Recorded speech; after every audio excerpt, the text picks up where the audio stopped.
YouTubers, this is G-Coin and Silver Collector. How's everyone doing this evening? Well, at least it's evening for me. I am having a late night tonight, and I won't probably post this video till tomorrow morning. But today's discussion I'd like to have with you today is this 1979 Roosevelt dime.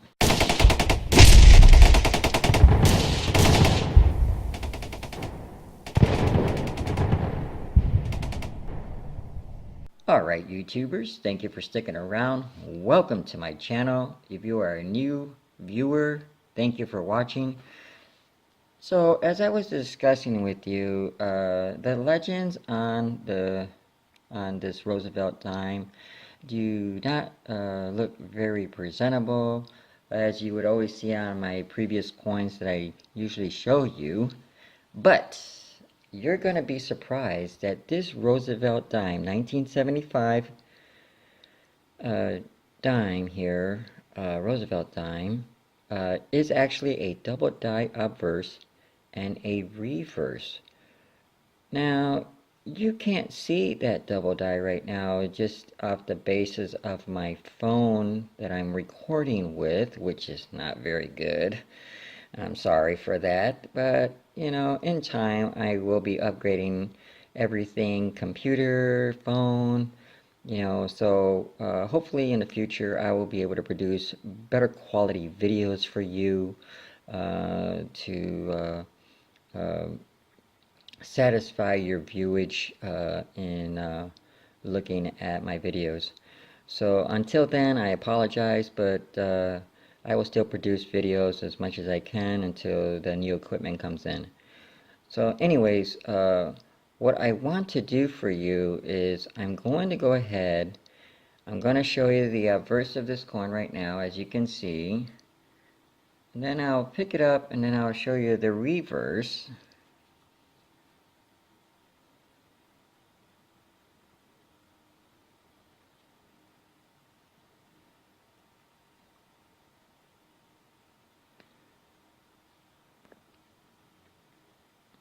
And as you can see, the legends are still presentable. The field is dull and the relief is very presentable. But there are a few letters on the reverse that have some doubling. But the only way I'm going to be able to show you YouTubers that is I'm going to have to bring up the USB magnifier, because the phone, you're not going to see it. The only thing I can tell you about this is that I think the punch die was so badly worn out that it started creating the doubling, the fadedness of a weak strike. You can't even see E filibus right there on the relief. So why don't you hang tight and I'll set up the USB magnifier. Alright YouTubers, thank you for sticking around. I have the USB magnifier set up for you, as I said in the previous clip of this video. And as I stated before, this particular 1979 no mint marked Roosevelt dime is not in a very good quality state, as I mentioned previously in the video. But I became very very curious on just going ahead and just decided to look at it with my 5x magnifier, and I happened to see that this coin is actually double dyed. And I wish someone back then would have noticed what they had in their pocket, because if they would have kept it, cherished it, this coin probably would have brought some money in, you know. And unfortunately not too many people have the interest as us coin collectors and silver stackers do, you know what I mean. So anyways, before I go ahead and show you the double die, I would like to let you know, back in 1979, the mint produced around 315,440,000. And I can't be accurate about that though, because you don't know.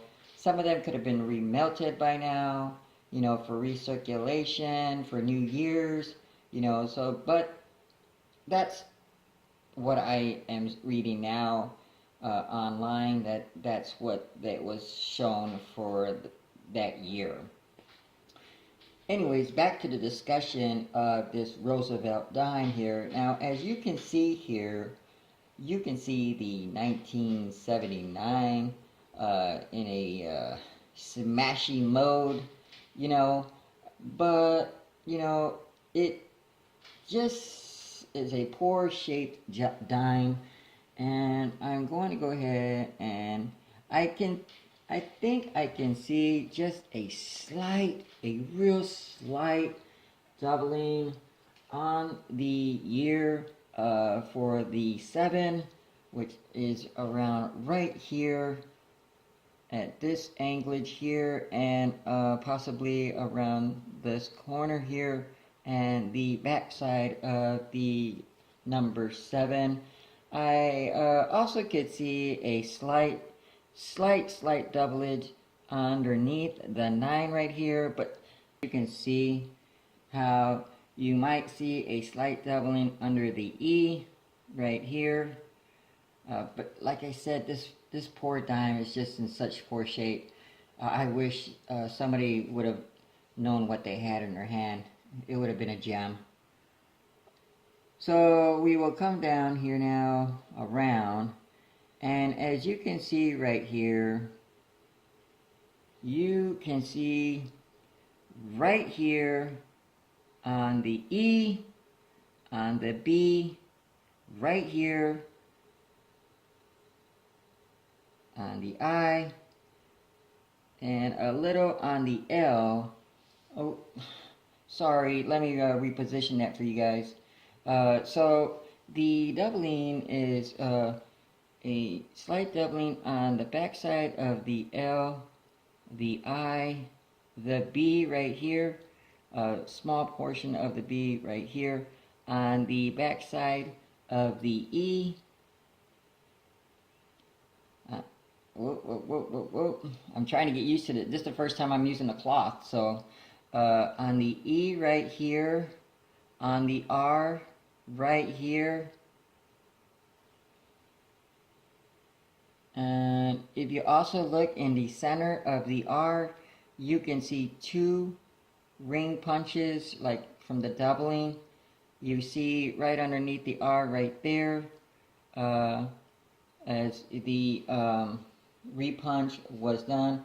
Either that or the punch die was so already loose or worn out that it created that doubling. I just wish I would have found this coin in gem shape, because it probably would have been worth some pretty good money. So I am going around again around the field. I could see maybe just a little bit around the T. You can see it on the R and around. And I can't really tell too much. Maybe at the bottom of the Y right there. But the edge and the field are not in pristine shape. The relief has a big gash going around Roosevelt's head in a big circle. I don't think that was from a coin roll press, because the coin roll press leaves a specific type of pattern when it is going through. So what happened to this dime is, I don't know, maybe a pipe or something, a small pipe, or I don't know. It's just really weird. This is where it gets very tricky, because like I said, the die punch must have been really in bad shape for it not to be able to produce the lettering of the coin in a proper form. So you can see here that the Y's are smashed. Under here, a little bit of doubling. The N are smashed. The I is smashed like if it's like the shape of a baseball bat. The T is flattened. The Y comes spreading out to the left right here. Sorry, I keep talking and I'm not moving the coin as I'm doing it. So the Y comes out in a smash word mode. The D also in a smash word mode. A slight doublage, very, very faint, in between the letter, in the center of the word, the letter D. On to the word United States. Basically, it is the same consistency with the smash form as the word United States. All the upper lettering is in the form of smash, but in a wide, I mean, come on, look at how wide the T is out right here, the Y, the S is here, the A with a little bit of doublage under here, and not a properly formed center for the letter A, and then it is completely smashed where it is unrecognizable, I guess you could say, you know, but we know what it really means. The T is in the same form as the previous T's, but at this anglage here, this end of the T is not as smashed as this end of the T. A little bit of doublage in the E in the center here, and the area of the S right here.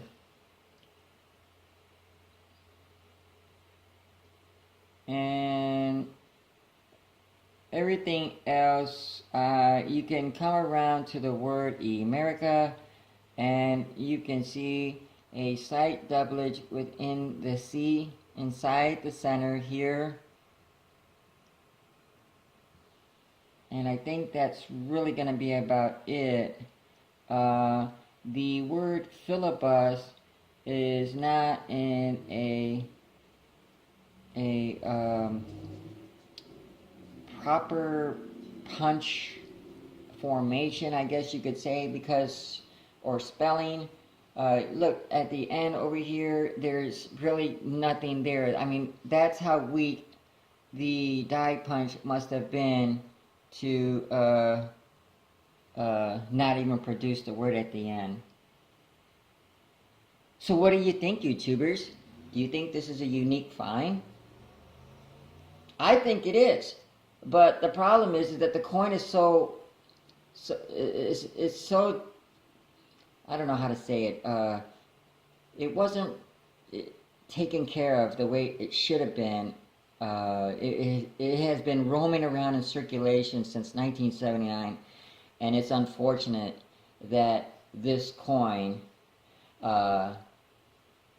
is there, you know, for in this shape because no one ever took the time to see it. Now, before I leave, can you let me know if I am wrong here, but do you see a slight doublage here on the leaf right here, and maybe on the edge here?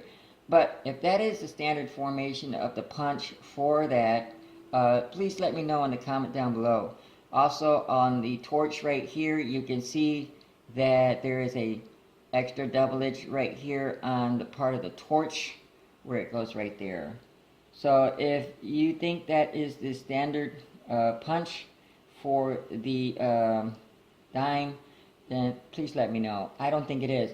Also down here at the bottom of the torch, you can see the doublage coming right here at this end right here. Anyways, don't forget to like, subscribe, leave a comment down below in the comment section in my channel. Hit the notification bell for upcoming videos. And as always, SSG, and I'm out.